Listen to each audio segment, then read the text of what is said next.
ನಮಸ್ಕಾರ, ಹೇಗಿದ್ರೆ ನೀವೆಲ್ಲರೂ. ನಾನು ಸುಬ್ರಹ್ಮಣ್ಯ ಎಸ್ ಹಂಡಿಗೆ. ಬಂಧುಗಳ ವಿಡಿಯೋ ಶುರು ಮಾಡೋಕ್ಕೂ ಮುನ್ನ ನಿಮ್ಮಲ್ಲೊಂದು ಪ್ರೀತಿಯ ಮನವಿ, ನಮ್ಮ ಚಾನಲ್ನ ಕಂಟೆಂಟ್ ಇಷ್ಟ ಆಗ್ತಿದ್ರೆ ಮಾತ್ರ ಸಬ್ಸ್ಕ್ರೈಬ್ ಆಗೋದನ್ನ ಮರಿಬೇಡಿ. ಇವತ್ತಿನ ವಿಡಿಯೋವನ್ನ ಶುರು ಮಾಡೋಣ. ಬಂಧುಗಳ, ರಾಹುಲ್ ಗಾಂಧಿ ಸಾಕಷ್ಟು ವೇದಿಕೆಗಳಲ್ಲಿ ಅಥವಾ ಬೇರೆ ಬೇರೆ ಕಡೆಗಳಲ್ಲಿ ಚುನಾವಣಾ ಪ್ರಚಾರದಿಂದ ಹಿಡಿದು ಎಲ್ಲಾ ಕಡೆಗಳಲ್ಲೂ ಕೂಡ ಹೆಚ್ಚು ಪ್ರಸ್ತಾಪ ಮಾಡುವಂತ ಹೆಸರು ಯಾವ್ದು ಹೇಳಿ? ಒಂದು ಅಂಬಾನಿ, ಇಲ್ಲ ಅಂತಾದ್ರೆ ಅದಾನಿ, ಅಥವಾ ಅಂಬಾನಿ ಅದಾನಿ ಅಂಬಾನಿ ಅದಾನಿ ಅಂತ ರಾಹುಲ್ ಗಾಂಧಿ ಮತ್ತೆ ಮತ್ತೆ ಹೇಳ್ತಾನೆ ಇರ್ತಾರೆ. ರಾಹುಲ್ ಗಾಂಧಿ ಆರೋಪ ಏನು? ಪ್ರಧಾನಿ ನರೇಂದ್ರ ಮೋದಿ ದೇಶದ ಎಲ್ಲಾ ಆಸ್ತಿಯನ್ನು ಕೂಡ ಇವರಿಗೆ ಮಾರ್ತಾ ಇದ್ದಾರೆ ಅಥವಾ ಇವರಿಗೆ ಅಡ ಇಡ್ತಾ ಇದ್ದಾರೆ. ಈ ಮೂಲಕ ಅಂಬಾನಿ ಅದಾನಿಗೆ ಏಕಸ್ವಾಮ್ಯಕ್ಕೆ ಅಥವಾ ಮೊನೊಪೊಲಿಗೆ ಅವಕಾಶವನ್ನ ಮಾಡಿಕೊಡ್ತಿದ್ದಾರೆ ಅಂತ. ಅಂದ್ರೆ ದೇಶದ ಯಾವುದೇ ಕಂಪನಿ ಅಂದ್ರೂ ಕೂಡ ಒಂದು ಅಂಬಾನಿ ಅಥವಾ ಒಂದು ಅದಾನಿಗಾಗಿರ್ಬೇಕು, ಆ ರೀತಿಯಾದಂತಹ ಪ್ರಯತ್ನವನ್ನ ನರೇಂದ್ರ ಮೋದಿ ಮಾಡ್ತಾ ಇದ್ದಾರೆ.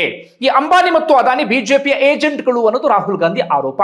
ಯಾಕೆ ಈ ಮಾತನ್ನ ಹೇಳಿದೆ ಅಂದ್ರೆ, ಇವತ್ತೊಂದು ಇಂಟ್ರೆಸ್ಟಿಂಗ್ ಬೆಳವಣಿಗೆ ಆಗಿದೆ. ಈಗಾಗಲೇ ಸೋಷಿಯಲ್ ಮೀಡಿಯಾದಲ್ಲಿ ಇದಕ್ಕೆ ಸಂಬಂಧಪಟ್ಟ ಹಾಗೆ ಸಾಕಷ್ಟು ಚರ್ಚೆ ಆಗ್ತಾ ಇದೆ. ಅದೇನು ಅಂದ್ರೆ, IAS IPS ಕೇವಲ ಒಂದು ಹುದ್ದೆಯಲ್ಲ, ಅದು ನಿಮ್ಮ ಬದುಕಿನ ದೊಡ್ಡ ಕನಸು. ಈ ಕನಸನ್ನ ನನಸಾಗಿಸಲು ಬೆಂಗಳೂರಿನ ಮಲ್ಲತ್ತಹಳ್ಳಿಯಲ್ಲಿ ಸಜ್ಜಾಗಿದೆ IAS ಜ್ಞಾನಿ. ಆಗಸ್ಟ್ನಿಂದ ಹೊಸ ಆಫ್ಲೈನ್ ಮತ್ತು ಆನ್ಲೈನ್ ಬ್ಯಾಚ್ಗಳು ಆರಂಭ ಆಗ್ತಿದೆ. ಪ್ರಿಲಿಮ್ಸ್, ಮೈನ್ಸ್ ಮತ್ತು ಇಂಟರ್ವ್ಯೂಗೆ ಸಂಪೂರ್ಣ ಮಾರ್ಗದರ್ಶನ, ದಿನನಿತ್ಯ ಆನ್ಸರ್ ರೈಟಿಂಗ್ ಪ್ರಾಕ್ಟೀಸ್, ವೈಯಕ್ತಿಕ ಮೆಂಟರಿಂಗ್, ಹಾಗೆ ಕನ್ನಡ ಮತ್ತು ಆಂಥ್ರೋಪಾಲಜಿ ಆಪ್ಷನಲ್ಸ್ ಲಭ್ಯ. ಸ್ಮಾರ್ಟ್ ಡಿಜಿಟಲ್ ಕ್ಲಾಸ್ ರೂಮ್ಗಳು, ಸ್ಟಡಿಗಾಗಿ ಫ್ರೀ ವೈಫೈ, ನಿಮ್ಮ ಬಜೆಟ್ಗೆ ತಕ್ಕಂತ ಅಫೋರ್ಡಬಲ್ ಫೀಸ್ ಸ್ಟ್ರಕ್ಚರ್, ಕಡಿಮೆ ಖರ್ಚಿನಲ್ಲಿ ಗುಣಮಟ್ಟದ ಶಿಕ್ಷಣ. ವಿಕಲಚೇತನ ವಿದ್ಯಾರ್ಥಿಗಳಿಗೆ 40% ರಿಯಾಯಿತಿ ಇದೆ. ಕೆಲವೇ ಸೀಟುಗಳು ಲಭ್ಯ. ನಿಮ್ಮ ಗೆಲುವಿನ ಪ್ರಯಾಣ ಇಂದೇ ಶುರುವಾಗಲಿ. ಹೆಚ್ಚಿನ ಮಾಹಿತಿಗೆ ಈಗಲೇ ಕರೆ ಮಾಡಿ. ಅಲ್ಲಿ ರಾಹುಲ್ ಗಾಂಧಿ ಅಂಬಾನಿ ಅದಾನಿಯನ್ನ ಟೀಕೆ ಮಾಡ್ತಾರೆ. ನಮ್ಮ ರಾಜ್ಯದಲ್ಲಿ ಕಾಂಗ್ರೆಸ್ ಅಧಿಕಾರದಲ್ಲಿದೆ. ಇಲ್ಲಿ ಅದೇ ರಾಹುಲ್ ಗಾಂಧಿ DK ಶಿವಕುಮಾರ್ ಅವರನ್ನ ಮುಖ್ಯಮಂತ್ರಿಯನ್ನಾಗಿ ಮಾಡಿದ್ದಾರೆ. ಇವತ್ತು ಅದೇ DK ಶಿವಕುಮಾರ್ ಅವರನ್ನ, ಅಂದರೆ ನಮ್ಮ ರಾಜ್ಯದ ಮುಖ್ಯಮಂತ್ರಿಯನ್ನ, ಸ್ವತಃ ಉದ್ಯಮಿ ಗೌತಮ್ ಅದಾನಿ ಅವರ ಮನೆಗೆ ಬಂದು ಭೇಟಿಯಾಗಿ ಒಂದಷ್ಟು ಹೊತ್ತುಗಳ ಕಾಲ ಆತ್ಮೀಯವಾಗಿ ಚರ್ಚೆಯನ್ನ ಮಾಡಿದ್ದಾರೆ. ಅಷ್ಟು ಮಾತ್ರ ಅಲ್ಲ, DK ಶಿವಕುಮಾರ್ ಸ್ವತಃ ಅದಾನಿ ಕಾರು ಹತ್ತುವವರೆಗೂ ಕೂಡ ಅಲ್ಲಿದ್ದು ಅವರನ್ನ ಕಾರನ್ನ ಆರಾಮಾಗಿ ಹತ್ತಿಸಿ DK ಶಿವಕುಮಾರ್ ಮನೆಯ ಒಳಗಡೆ ಹೋಗಿದ್ದಾರೆ. ಅಂದ್ರೆ ತುಂಬಾ ಆತ್ಮೀಯವಾಗಿ ಬೀಳ್ಕೊಡುಗೆಯನ್ನು ಕೂಡ ಮಾಡಿದ್ದಾರೆ. ಸಹಜವಾಗಿ ಇದು ಚರ್ಚೆ ಆಗ್ತಾ ಇದೆ. ಯಾಕಂದ್ರೆ ಇಲ್ಲಿ ನೋಡಿದ್ರೆ ರಾಹುಲ್ ಗಾಂಧಿ ಹಾಗಂತಾರೆ, ಇಲ್ಲಿ ನೋಡಿದ್ರೆ DK ಶಿವಕುಮಾರ್ ಅವರು ಹೀಗೆ ಮಾಡಿದ್ರಲ್ಲ ಎನ್ನುವ ರೀತಿಯಲ್ಲಿ ನಮ್ಮ ರಾಜ್ಯದ ವಿಪಕ್ಷ ನಾಯಕ R ಅಶೋಕ್ ಇದನ್ನ ತೀವ್ರವಾಗಿ ಟೀಕೆಯನ್ನ ಮಾಡಿದ್ದಾರೆ.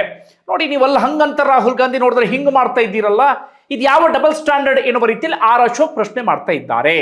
ಹಾಗಾದ್ರೆ ಯಾಕೆ ಅದಾನಿ ಬಂದಿದ್ರು? ಸಹಜವಾಗಿ ನಿಮ್ಮಲ್ಲಿ ಒಂದಷ್ಟು ಮಂದಿ ಕುತೂಹಲ ಇರುತ್ತೆ.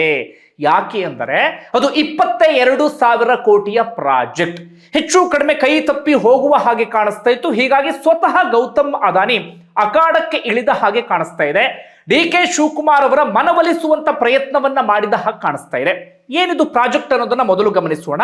ಅದಾದ ಬಳಿಕ ಅದಾನಿ ಹೇಗೆ ಫೀಲ್ಡ್ಗೆ ಇಳಿದ್ರು ಅನ್ನೋದನ್ನ ಗಮನಿಸೋಣ. ಮತ್ತೊಂದು ಕಡೆಯಿಂದ ರಾಹುಲ್ ಗಾಂಧಿ, DK ಶಿವಕುಮಾರ್ ಈ ವಿಚಾರಗಳನ್ನು ಕೂಡ ಒಂದೊಂದಾಗಿ ನೋಡ್ತಾ ಹೋಗೋಣ. ಮೊದಲಿಗೆ ಯಾವುದಿದು ಪ್ರಾಜೆಕ್ಟ್ ಅಂತ ಗಮನಿಸೋದಾದ್ರೆ, ಈಗಾಗಲೇ ನಮ್ಮ ರಾಜ್ಯದಲ್ಲಿ ಬಹಳ ಚರ್ಚೆ ಆಗ್ತಾ ಇದೆ, ಪ್ರತಿಭಟನೆಗೆ ಕಾರಣ ಆಗಿದೆ. ಸಾಕಷ್ಟು ಮಂದಿ ಈ ಪ್ರಾಜೆಕ್ಟ್ಗೆ ವಿರೋಧವನ್ನು ಕೂಡ ವ್ಯಕ್ತಪಡಿಸ್ತಾ ಇದ್ದಾರೆ. ಯಾವುದು ಅಂದರೆ, ಸೆಂಟ್ರಲ್ ಸಿಲ್ಕ್ ಬೋರ್ಡ್ ನಿಂದ ಹೆಬ್ಬಾಳ ಜಂಕ್ಷನ್ ವರೆಗೆ ನಿರ್ಮಾಣಕ್ಕೆ ಯೋಜನೆಯನ್ನ ರೂಪಿಸಿರುವಂತ ಒಂದು ಟನಲ್ ರೋಡ್ ಅಥವಾ ಸುರಂಗ ಮಾರ್ಗ.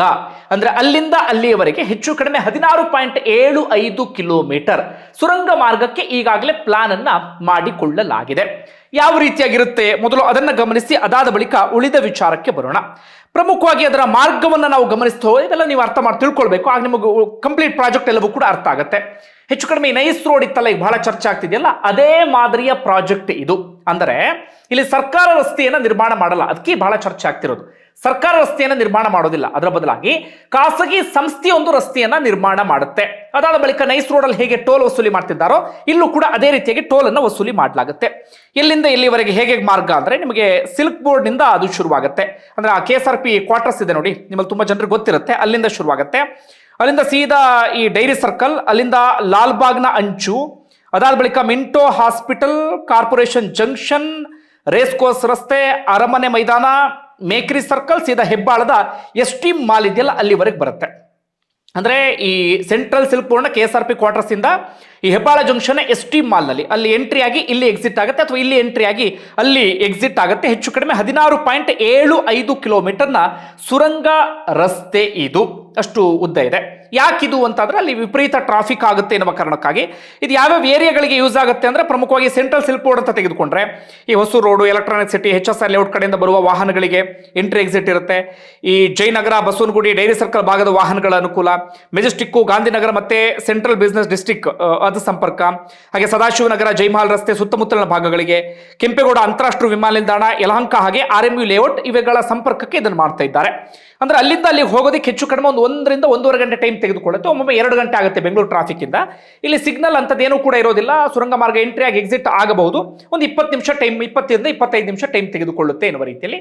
ಜೊತೆಗೆ ಸಾಕಷ್ಟು ಕಡೆಗಳಲ್ಲಿ ಎಕ್ಸಿಟ್ ಎಂಟ್ರಿ ಅಂತದೆಲ್ಲವನ್ನು ಕೂಡ ಕೊಟ್ಟಿರ್ತಾರೆ. ಇದು ಪ್ರಾಜೆಕ್ಟ್ ನಿಮಗೆ ಅರ್ಥ ಆಯಿತು ಅಂದ್ಕೊಳ್ತೀನಿ. ಇದು ನಾರ್ಮಲ್ ರಸ್ತೆ ಅಲ್ಲ. ನಾರ್ಮಲ್ ರಸ್ತೆ ಆಗಿದ್ರೆ ಈ ಪರಿಯಾದಂತ ವಿರೋಧ ವ್ಯಕ್ತವಾಗ್ತಿರಲಿಲ್ಲ. ಇದು ಸುರಂಗ ಮಾರ್ಗ, ಅಂದ್ರೆ ಒಳಗಡೆಯಿಂದ ಹೋಗುತ್ತೆ. ಇದಕ್ಕೆ ವಿರೋಧ ಯಾಕೆ ಅಂತ ನಾವು ಗಮನಿಸೋದಾದ್ರೆ ಪ್ರಮುಖವಾಗಿ ಇದು ಲಾಲ್ ಬಾಗ್ನ ಮೇಲೆ ಬರುತ್ತೆ, ಹಾಗೆ ಹೆಬ್ಬಾಳ ಲೇಕ್ ಆವರಣ ಸಮೀಪ ಬರುತ್ತೆ. ಹೀಗಾಗಿ ಲಾಲ್ ಬಾಗ್ ನಿಮ್ಮೆಲ್ಲರಿಗೂ ಕೂಡ ಗೊತ್ತಿದೆ, ನಮ್ಮಲ್ಲಿರುವಂತ ಒಂದು ಸಂಪತ್ತು. ಪ್ರಕೃತಿ ವಿಚಾರ ಅಂತ ಬಂದಾಗ ಒಂದು ಅಮೂಲ್ಯವಾದಂತ ಸಂಪತ್ತು. ನಾವು ನಮ್ಮ ಜನರೇಷನ್ ಅವರು ಕಾಪಾಡಿ ಮುಂದಿನ ಜನರೇಷನ್ಗೂ ಕೂಡ ಹಸ್ತಾಂತರ ಮಾಡಬೇಕು. ಆದ್ರೆ ಲಾಲ್ ಬಾಗ್ನಲ್ಲೇ ಸುರಂಗ ಮಾರ್ಗ ಬಂತು ಅಂತಾದ್ರೆ ಮರಗಳ ಹನನ ಆಗುತ್ತೆ, ಅಲ್ಲಿರುವಂಥ ದೊಡ್ಡ ದೊಡ್ಡ ಬಂಡೆಗಳಿದೆಯಲ್ಲ ಅವೆಲ್ಲವನ್ನು ಕೂಡ ಪುಡಿ ಮಾಡಿ ಎಸೆಯಲಾಗುತ್ತೆ. ಅಂತರ್ಜಲ ಮಾರ್ಗ ಏನಿರುತ್ತೆ ಅದೆಲ್ಲವೂ ಕೂಡ ಕಟ್ಟಾಗಬಿಡುತ್ತೆ. ಹೀಗೆ ನಾನಾ ರೀತಿಯಾದಂಥ ಸಮಸ್ಯೆ ಆಗೋದ್ರಲ್ಲಿ, ಪ್ರಕೃತಿಗೆ ಮೇಲೆ ಪರಿಣಾಮ ಬೀರೋದ್ರಲ್ಲಿ ಯಾವುದೇ ಅನುಮಾನವೂ ಕೂಡ ಇಲ್ಲ. ಜೊತೆಗೆ ಸುರಂಗ ಮಾರ್ಗ ಅಂದ್ರೆ ಸಹಜವಾಗಿ ಒಂದು ಆತಂಕ ಎಲ್ಲವೂ ಕೂಡ ಇದ್ದೇ ಇರುತ್ತೆ. ಈಗ ಜನ ಕೇಳ್ತಿರೋದೇನಪ್ಪ ಅಂದ್ರೆ ತುಂಬಾ ಜನ ನೀವು ಆಲ್ಟರ್ನೇಟಿವ್ ಏನಾದರೂ ಮಾಡಬಹುದಲ್ಲ, ಸುರಂಗ ಮಾರ್ಗವೇ ಯಾಕೆ ಎನ್ನುವ ರೀತಿಯಲ್ಲಿ ಪ್ರಶ್ನೆ ಮಾಡ್ತಿದ್ದಾರೆ. ಜೊತೆಗೆ ನೀವಲ್ಲಿ ಟೋಲ್ ಅನ್ನ ವಿಧಿಸ್ತೀರಿ, ಟೋಲ್ ರೇಟ್ ಕೂಡ ಜಾಸ್ತಿ ಇರುತ್ತೆ, ಜನಸಾಮಾನ್ಯರಿಗೆ ಕೈಗೆ ಎಟುಕದ ರೀತಿಯಲ್ಲಿ ಅದಿರುತ್ತೆ. ಹೀಗಾಗಿ ಜನಸಾಮಾನ್ಯರು ಅಲ್ಲಿ ಓಡಾಡೋದಕ್ಕೆ ಸಾಧ್ಯ ಆಗಲ್ಲ ಅನ್ನೋದು ಒಂದು. ಜೊತೆಗೆ ಅಲ್ಲಿ ಕೇವಲ ಖಾಸಗಿ ವಾಹನಗಳಿಗೆ ಎಂಟ್ರಿ ಎನ್ನುವಂತ ಒಂದು ಮಾಹಿತಿ ಇದೆ. ಈ BMTC ಇವುಗಳ ಪ್ರವೇಶ ಇಲ್ಲ ಎನ್ನುವ ರೀತಿಯಲ್ಲಿ. ಹೀಗಾಗಿ ಇದು ಜನಸಾಮಾನ್ಯರಿಗಂತೂ ಬಳಕೆ ಆಗಲ್ಲ ಎನ್ನುವ ರೀತಿಯಲ್ಲೂ ಕೂಡ ಒಂದು ಜನರ ವಾದ. ಹಾಗೆ ಹೆಚ್ಚಿನ ವೆಹಿಕಲ್ಸ್ಗಳಲ್ಲಿ ಓಡಾಡಕ್ಕಾಗಲ್ಲ, ಈ ರೀತಿಯ ಒಂದಷ್ಟು ವಾದ ಅಂತದೆಲ್ಲವೂ ಕೂಡ ಒಟ್ಟಾರೆಯಾಗಿ ಟೋಲ್ ಅನ್ನು ವಿಧಿಸ್ತಾರೆ ಮತ್ತು ಜನರ ಸುಲಿಗೆ ಆಗುತ್ತೆ ಎನ್ನುವ ರೀತಿಯಲ್ಲಿ. ಈ ಪ್ರಾಜೆಕ್ಟ್ ಹೇಗೆ ಅಂದ್ರೆ ಇದು BOT ಅಂತ ಕರಿತೀವಿ, ಬಿಲ್ಡ್ ಆಪರೇಟ್ ಮತ್ತೆ ಟ್ರಾನ್ಸ್ಫರ್ ಅಂತ ಹೇಳಿ. ಅಂದ್ರೆ ಒಂದು ಖಾಸಗಿ ಸಂಸ್ಥೆ ಅದನ್ನ ಬಿಲ್ಡ್ ಮಾಡುತ್ತೆ, ಅದೇ ಖಾಸಗಿ ಸಂಸ್ಥೆ ಒಂದು 30 ವರ್ಷನೋ 20 ವರ್ಷನೋ ಅಗ್ರಿಮೆಂಟ್ ಹಾಕೊಂಡು ಅವರೇ ನಿರ್ವಹಣೆಯನ್ನು ಮಾಡ್ತಾರೆ. ಒಂದಷ್ಟು ವರ್ಷಗಳಾದ ಬಳಿಕ ಅವರು ಸರ್ಕಾರಕ್ಕೆ ಹಸ್ತಾಂತರ ಮಾಡ್ತಾರೆ. ಅಂದ್ರೆ ತಾವು ಹಾಕಿದಂತ ಬಂಡವಾಳ ಟೋಲ್ ಮೂಲಕ ಸಂಗ್ರಹ ಆದ ಬಳಿಕ ಆ ಖಾಸಗಿ ಸಂಸ್ಥೆಯವರು ಸರ್ಕಾರಕ್ಕೆ ಅದನ್ನ ಹಸ್ತಾಂತರ ಮಾಡ್ತಾರೆ. ಹೀಗಾಗಿ ಇದರಿಂದ ಜನರಿಗೆ ಏನು ಪ್ರಯೋಜನ, ಮತ್ತೊಮ್ಮೆ ಜನರ ಸುಲಿಗೆ ಅನ್ನೋದು ಸಾಕಷ್ಟು ಜನರ ಆರೋಪ ಆಗಿದೆ. ಒಂದಷ್ಟು ಜನ ಅದರ ಪರವಾಗಿ ನಿಂತ್ಕೊಂಡಿದ್ದಾರೆ. ರಾಜ್ಯ ಸರ್ಕಾರ ಮಾತ್ರ ಏನೇ ಆಗ್ಲಿ ನಾವು ಯೋಜನೆಯನ್ನ ಮಾಡಿಯೇ ತೀರ್ತೀವಿ ಅಂತ ಹಠಕ್ಕೆ ಬಿದ್ದಿದ್ದಾರೆ, ವಿಶೇಷವಾಗಿ DK ಶಿವಕುಮಾರ್. ಹಾಗಾದ್ರೆ ಅದಾನಿಗೂ ಅದಕ್ಕೆ ಏನ್ ಸಂಬಂಧ ಅಂತ ನಾವು ಗಮನಿಸ್ತಾ ಹೋಗೋದಾದ್ರೆ, ಇತ್ತೀಚೆಗೆ ಟೆಂಡರ್ ಅನ್ನ ಕರೆಯಲಾಗಿತ್ತು, ಓಪನ್ ಟೆಂಡರ್. ಆ ಟೆಂಡರ್ ಸಾಕಷ್ಟು ಕಂಪನಿಗಳು ಬಿಡ್ ಮಾಡಿದ್ವು. ಅದರಲ್ಲಿ ಅದಾನಿ ಎಂಟರ್ಪ್ರೈಸಸ್ ಕೂಡ ಬಿಡ್ ಮಾಡಿದೆ. ಎಲ್ಲಾ ಕಂಪನಿಗಳಿಗೆ ಹೋಲಿಕೆಯನ್ನ ಮಾಡಿಕೊಂಡ್ರೆ ಅತ್ಯಂತ ಕಡಿಮೆ ಮೊತ್ತದ ಬಿಡ್ ಅನ್ನ ಅದಾನಿ ಕಂಪನಿ ಮಾಡಿದೆ. ಆದರೆ ಏನಾಗಿದೆ, ರಾಜ್ಯ ಸರ್ಕಾರದ ಅಂದಾಜು ವೆಚ್ಚ ಇರೋದು 17,698 ಕೋಟಿ. ಎಷ್ಟು? 17,698 ಕೋಟಿ. ಈಗ ಅದಾನಿ ಗ್ರೂಪ್ ಬಿಡ್ ಮಾಡಿರೋದು ಎಷ್ಟು? 22,267 ಕೋಟಿ. ಬೇರೆ ಸಂಸ್ಥೆಗಳಿಗೆ ಹೋಲಿಕೆಯನ್ನ ಮಾಡಿಕೊಂಡ್ರೆ ಇದು ಕಡಿಮೆ ಬಿಡ್ ಹೌದು. ಆದರೆ ರಾಜ್ಯ ಸರ್ಕಾರದ ಅಂದಾಜು ವೆಚ್ಚಕ್ಕೆ ಹೋಲಿಕೆಯನ್ನ ಮಾಡಿಕೊಂಡ್ರೆ ಹೆಚ್ಚು ಕಡಿಮೆ 4,500 ಹೆಚ್ಚು ಅವರು ಬಿಡ್ ಅನ್ನ ಮಾಡಿದ್ದಾರೆ. 4,500 ಕೋಟಿ ಹೆಚ್ಚು ಅವರು ಬಿಡ್ ಮಾಡಿದ್ದಾರೆ. ಹೀಗಾಗಿ ಸರ್ಕಾರ ಏನ್ ಮಾಡಿದೆ, ಅವರಿಗೆ ಯೋಜನೆಯನ್ನ ಇನ್ನೂ ಕೂಡ ಶುರು ಮಾಡಿ ಎನ್ನುವ ರೀತಿಯಲ್ಲಿ ಅವರಿಗೆ ಅನುಮತಿಯನ್ನ ಕೊಟ್ಟಿಲ್ಲ. ಇನ್ನೆಷ್ಟು ಏನಾಗಬೇಕಾಗತ್ತೆ, ಹೀಗಾದಂತ ಕಾರಣಕ್ಕಾಗಿ ಸಚಿವ ಸಂಪುಟದಲ್ಲಿ ಚರ್ಚೆ ಆಗಬೇಕಾಗತ್ತೆ. ಸಚಿವ ಸಂಪುಟ ಅಂತಿಮವಾಗಿ ಅನುಮೋದನೆಯನ್ನು ಕೊಡಬೇಕಾಗತ್ತೆ. ಏನು, ಒಂದು ಅದೇ ಮೊತ್ತಕ್ಕೆ ಅವರು ಆಯ್ತು ಅಂತ ಹೇಳಿ ಅನುಮೋದನೆಯನ್ನು ಕೊಡೋದು, ಇಲ್ಲ ಅಂತಂದ್ರೆ ಟೆಂಡರ್ ಅನ್ನ ಕರೆಯೋದು, ಇಲ್ಲ ಅಂತಂದ್ರೆ ಯೋಜನೆಯನ್ನು ಸದ್ಯಕ್ಕೆ ತಾತ್ಕಾಲಿಕವಾಗಿ ಕೈ ಬಿಡೋದು. ಹೀಗೆ ಸಂಪುಟ ಏನ್ ಬೇಕಾದ್ರೆ ತೀರ್ಮಾನ ತೆಗೆದುಕೊಳ್ಳಬಹುದು. ಈ ಹಂತದಲ್ಲಿ ಇದೆ. ಆದ್ರೆ ಇನ್ನೊಂದು ಕಡೆಯಿಂದ ಅದಾನಿ ಎಂಟರ್ಪ್ರೈಸಸ್ ಏನ್ ಮಾಡಿದೆ ಅಂದ್ರೆ, ಈಗಾಗಲೇ ಪ್ರಾಥಮಿಕವಾಗಿ ಅವ್ರ ಕೆಲಸವನ್ನ ಶುರು ಮಾಡ್ಕೊಂಡಿದ್ದಾರೆ. ಮಣ್ಣು ಪರೀಕ್ಷೆಯನ್ನ ಮಾಡೋದು ಅಥವಾ ಏನೇನು ಟೆಸ್ಟ್ಗಳು ಮಾಡಬೇಕು ಅದೆಲ್ಲವನ್ನು ಕೂಡ ಈಗಾಗಲೇ ಆರಂಭಿಸಿ ಬಿಟ್ಟಿದ್ದಾರೆ. ಈಗ ಅದಾನಿ ಯಾಕೆ ಬಂದ್ರು ಅಂತ ನಾವು ಗಮನಿಸ್ತಾ ಹೋಗೋದಾದ್ರೆ, ಈಗ ಅದಾನಿ ಸಂಸ್ಥೆಯಿಂದ ಆ ಪ್ರಾಜೆಕ್ಟ್ ಕೈ ತಪ್ಪಿ ಹೋದರೂ ಹೋಗಬಹುದು. ಹೀಗಾಗಿ DK ಶಿವಕುಮಾರ್ ಅವರ ಮನವೊಲಿಸೋದಿಕ್ಕೆ ಬಂದಿರಬಹುದು.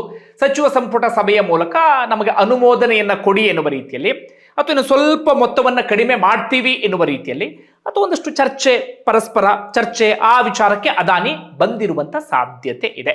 ಇದು ವಿಚಾರ. ಈಗ ಯಾಕೆ ಇದು ಬಹಳ ಚರ್ಚೆ ಆಗ್ತಿದೆ ಸೋಷಿಯಲ್ ಮೀಡಿಯಾದಲ್ಲಿ ಅಂದ್ರೆ, ನಾನು ಆರಂಭದಲ್ಲೇ ಪ್ರಸ್ತಾಪವನ್ನು ಮಾಡಿದೆ. ರಾಹುಲ್ ಗಾಂಧಿ ಇಷ್ಟೆಲ್ಲ ಟೀಕೆಯನ್ನ ಮಾಡ್ತಿರುವ ಸಂದರ್ಭದಲ್ಲಿ ಅದೇ ಗೌತಮ್ ಅದಾನಿ ಕಂಪನಿಗೆ ನಮ್ಮ ರಾಜ್ಯ ಸರ್ಕಾರ ರೆಡ್ ಕಾರ್ಪೆಟ್ ಹಾಕ್ತಿರುವಂತ ಕಾರಣಕ್ಕಾಗಿ ಸಹಜವಾಗಿ ಚರ್ಚೆ ಆಗ್ತಾ ಇದೆ. ಬಂಧುಗಳಿಗೆ ಏನನ್ಸುತ್ತೆ ಕಮೆಂಟ್ ಮಾಡಿ. ಧನ್ಯವಾದ.